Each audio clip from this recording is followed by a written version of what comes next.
मेरे प्रिय आत्मन, आज मैं तुमसे कुछ बहुत गहरी बात करने जा रहा हूँ। बहुत ही बुनियादी बात। जीवन ऊर्जा का खेल है और ऊर्जा का एक नियम है। अगर तुम इसे बिखेर दोगे तो तुम खाली हो जाओगे, और अगर तुम इसे सहेज लोगे तो तुम भर जाओगे। तुम एक सागर बन जाओगे। हम सब जीवन भर क्या करते हैं, कभी गौर किया है? हम सब अपनी ऊर्जा को छिद्रों से बाहर फेंक रहे हैं, बोलने में, दिखाने में, प्रदर्शन करने में। हमारा पूरा जीवन एक प्रदर्शन बनकर रह गया है। हम जीना नहीं चाहते, हम बस दिखाना चाहते हैं कि हम जी रहे हैं। और इसी दिखाने के चक्कर में जो तुम्हारे भीतर सबसे कीमती है वह खो जाता है। प्राचीन ऋषियों ने और दुनिया भर के रहस्यदर्शियों ने 7 ऐसी बातें कही हैं जिन्हें एक साधक को, एक समझदार मनुष्य को हमेशा अपने भीतर गुप्त रखना चाहिए। गुप्त इसलिए नहीं कि कोई चोरी कर लेगा, नहीं, बात चोरी की नहीं है। बात यह है कि जब तुम किसी बात को गुप्त रखते हो तो वह तुम्हारे भीतर एक ऊर्जा का निर्माण करती है, जैसे ज़मीन के नीचे दबा हुआ बीज। सोचो, अगर तुम बीज को बार बार खोद कर देखो कि वो उगा या नहीं, तो क्या वो उगेगा? नहीं, वो मर जाएगा। उसे अंधेरा चाहिए, उसे एकांत चाहिए, उसे मिट्टी का भारीपन चाहिए, तभी वो फूटेगा, तभी वह वृक्ष बनेगा। ठीक वैसे ही तुम्हारे जीवन में कुछ बातें ऐसी हैं जो बीज की तरह हैं। उन्हें दुनिया के सामने नंगा मत करना, उन्हें अपने भीतर के अंधेरे में, अपने मौन में दबा कर रखना। तो आज उन 7 सूत्रों को ध्यान से सुनना, और सिर्फ सुनना नहीं, उन्हें पी जाना। पहली बात, अपनी भविष्य की योजनाओं को गुप्त रखो।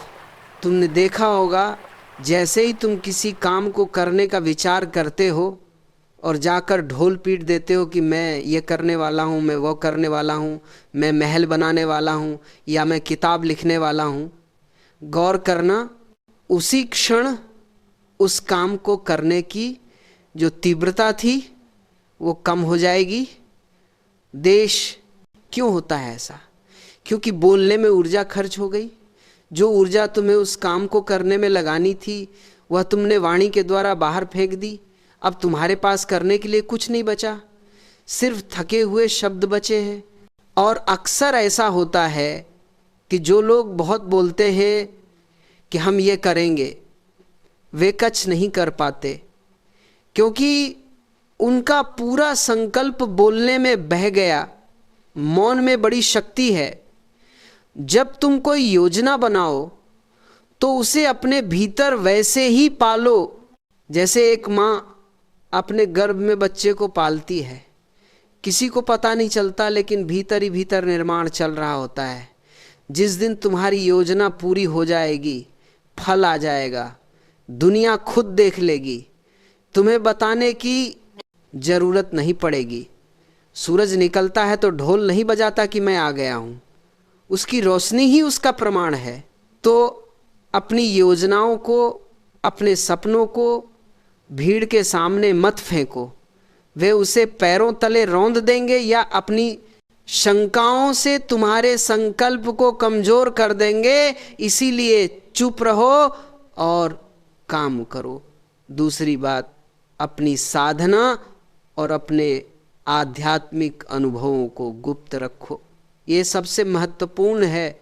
अगर तुम ध्यान कर रहे हो, पूजा कर रहे हो, या तुम्हें जीवन में कुछ अलौकिक अनुभव हो रहे हैं, तो उन्हें बाजार में मत बेचना। नए साधक के साथ ये बहुत बड़ी दुर्घटना घटती है। उसे ध्यान में थोड़ी सी शांति मिलती है, थोड़ा सा प्रकाश दिखाई देता है, और वह भागता है सबको बताने के लिए। वो चाहता है कि लोग उसकी तारीफ करें, लोग उसे बड़ा भक्त माने। यही सब गड़बड़ हो जाती है। जैसे ही तुमने अपने अनुभव को शब्दों में डाला, वह अनुभव झूठा हो गया, क्योंकि परमात्मा का अनुभव इतना विराट है कि शब्द उसे संभाल नहीं सकते।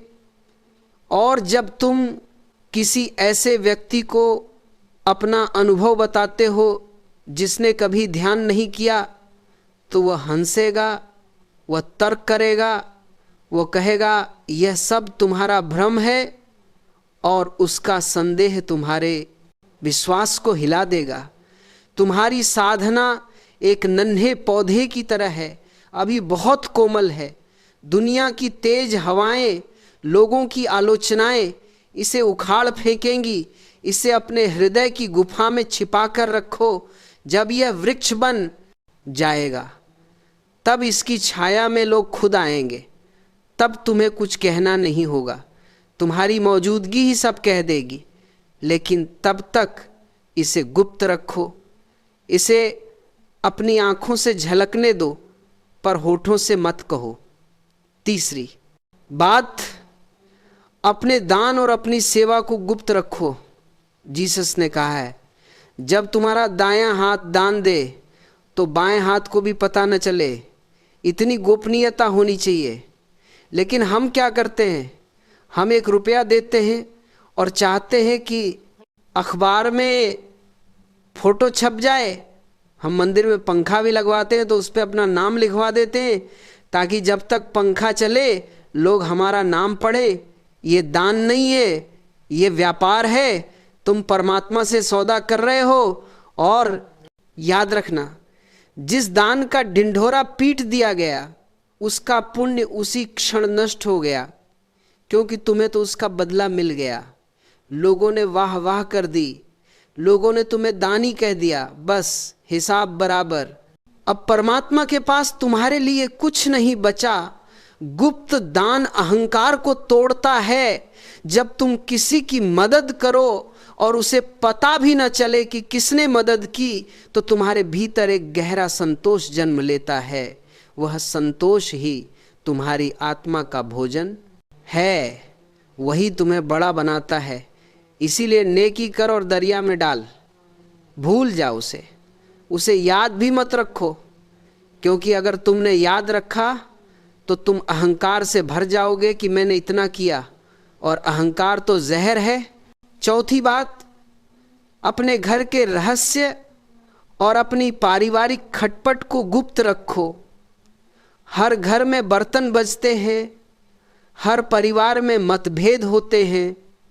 ये जीवन का सहज अंग है।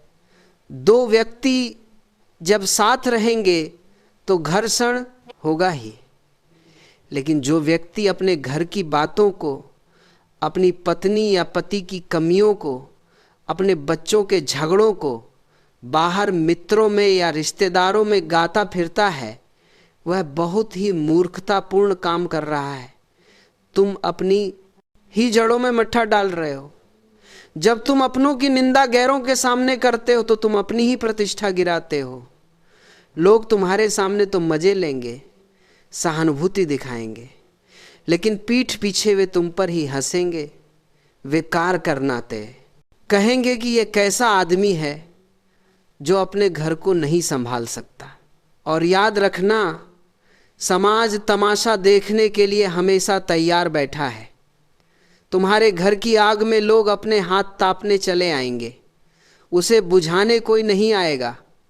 इसीलिए समझदारी इसी में है कि घर की बात घर में रहे। अगर कोई समस्या है तो उसे प्रेम से, संवाद से भीतर ही सुलझा लो, उसे सड़क पर मत लाओ। जो व्यक्ति अपने एकांत और अपने संबंधों की पवित्रता की रक्षा नहीं कर सकता, वह जीवन में कभी भी शांत नहीं हो सकता। 5वीं बात, अपने अपमान को गुप्त रखो। ये बड़ा कठिन है, बहुत कठिन तपस्या है ये। अगर किसी ने तुम्हें गाली दी, किसी ने तुम्हारा अपमान किया, तो मन करता है कि चिल्ला चिल्ला कर सबको बताएं कि उसने मेरे साथ ऐसा किया, उसने मेरे साथ वैसा किया। हम सहानुभूति बटोरना चाहते हैं, हम चाहते हैं कि लोग हमारे पक्ष में हो जाएं। लेकिन ओशो तुमसे कहते हैं, इस अपमान को पी जाओ, इसे अपने भीतर उतर जाने दो, जैसे शिव ने विष पी लिया था और नीलकंठ हो गए थे, तुम भी अपमान का विष पी जाओ और तुम देखोगे कि वो अपमान तुम्हारे भीतर एक ऊर्जा बन गया। जब तुम अपमान का बदला नहीं लेते और ना ही उसका रोना रोते हो, तो तुम्हारे भीतर एक घर्षण होता है, एक तप पैदा होता है, वही तप तुम्हें निखार देगा। प्रतिक्रिया मत करो, बस साक्षी भाव से देख लो कि ठीक है, उसने गाली दी, वह उसकी मर्जी, वो उसके संस्कार, मैंने उसे स्वीकार कर लिया, मैंने उसे अपने भीतर जगह दे दी, अब वो मुझे चोट नहीं पहुंचाती। जिस दिन तुम अपमान को पचाना सीख गए, उस दिन तुम्हें कोई हरा नहीं सकेगा, क्योंकि तुम्हारी हार और जीत अब दूसरों के हाथ में नहीं रही, तुम अपने मालिक खुद हो गए। छठी बात, अपनी औषधि और अपने वैद्य को गुप्त रखो। ये पुरानी कहावत है, लेकिन इसमें बड़ा मनोविज्ञान छिपा है। जब तुम बीमार होते हो और तुम जो दवा ले रहे हो, अगर तुम सबको बताते फिरते हो कि मैं ये दवा खा रहा हूँ, मुझे ये बीमारी है, तो दो बातें होती हैं। एक तो तुम अपनी बीमारी को और पक्का कर रहे हो, बार बार बोलकर तुम अपने अवचेतन मन को यह संदेश दे रहे हो कि मैं बीमार हूँ, और दूसरा, हर आदमी अपना मुफ्त का ज्ञान देने चला आता है। कोई कहेगा ये दवा मत खाओ, वह खाओ। कोई कहेगा ये डॉक्टर बेकार है, उसके पास जाओ, तुम भ्रमित हो जाओगे, तुम्हारी श्रद्धा डगमगा जाएगी। और चिकित्सा में दवा से ज़्यादा काम करती है श्रद्धा। अगर तुम्हें विश्वास है कि यह दवा मुझे ठीक कर देगी, तो पानी भी दवा का काम करेगा। लेकिन अगर 1000 लोगों ने तुम्हारे मन में शक पैदा कर दिया, तो अमृत भी असर नहीं करेगा। इसलिए अपनी शारीरिक पीड़ाओं का विज्ञापन मत करो और अपनी चिकित्सा को एक निजी प्रक्रिया रहने दो, उसे तमाशा मत बनाओ। 7वीं और अंतिम बात, अपनी आयु और अपने धन को गुप्त रखो। हालांकि आज के ज़माने में ये मुश्किल है, सब कुछ आधार कार्ड और बैंक से जुड़ा है, लेकिन इसका आध्यात्मिक अर्थ समझो। अपनी आयु को गुप्त रखने का अर्थ है कि यह मत मानो कि तुम बूढ़े हो गए हो या तुम बहुत जवान हो। आत्मा की कोई उम्र नहीं होती। जब तुम बार बार कहते हो कि मैं तो अब 60 का हो गया, मैं तो 70 का हो गया, तो तुम मृत्यु को निमंत्रण दे रहे हो, तुम अपने मन को थका रहे हो। अपने भीतर उस शाश्वत को जानो जो न कभी पैदा हुआ न कभी मरेगा। उम्र सिर्फ शरीर की है, तुम्हारी नहीं। और धन अगर है तो उसे प्रदर्शन का साधन मत बनाओ, और अगर नहीं है तो अपनी गरीबी का रोना मत रो। जिनके पास है वे दिखावे में पागल हैं, वे अपनी ही सुरक्षा को खतरे में डाल रहे हैं, ईर्ष्या को जन्म दे रहे हैं। और जिनके पास नहीं है वे अपनी दीनता दिखाकर अपनी ही नज़रों में गिर रहे हैं। धन बाहर की चीज़ है, उसका तुम्हारे भीतर के आनंद से कोई लेना देना नहीं है, उसे वहीं रहने दो। बाहर उसे ओढ़कर मत चलो। मेरे प्रिय, यह 7 बातें सूत्र हैं, चाबियां हैं तुम्हारे जीवन को एक नई दिशा देने के लिए। हम सब एक ऐसे मकान में रहते हैं जिसकी दीवारें कांच की हैं। हम सब एक दूसरे को देख रहे हैं और इसीलिए हम सब डरे हुए हैं। थोड़ा अंधेरा लाओ, थोड़ी गोपनीयता लाओ, थोड़ी निजता लाओ। पेड़ की जड़ें जमीन में छिपी रहती हैं, इसीलिए पेड़ आंधी में भी खड़ा रहता है। जिस दिन जड़ें बाहर आ जाएंगी, पेड़ गिर जाएगा। तुम्हारा व्यक्तित्व भी एक पेड़ है और ये 7 बातें तुम्हारी जड़ें हैं। इन्हें गहरा जाने दो, इन्हें मौन में, अंधेरे में, एकांत में उतर जाने दो। जितना गहरा तुम्हारा मौन होगा उतने ही ऊंचे तुम्हारे शब्द होंगे, जितनी गहरी तुम्हारी जड़ें होंगी उतना ही विशाल तुम्हारा आसमान। होगा। शक्ति को संचय करना सीखो। बोलो कम, सुनो ज़्यादा, और दिखावा तो बिल्कुल मत करो, क्योंकि जो असली है उसे दिखावे की ज़रूरत नहीं, और जो नकली है वह कितना भी दिखावा कर ले, एक दिन उसकी कलई खुल ही जाएगी। आज से, अभी से इन बातों पर गौर करना, अपने होठों को सी लेना, अपने पेट में बातों को पचाना सीखना।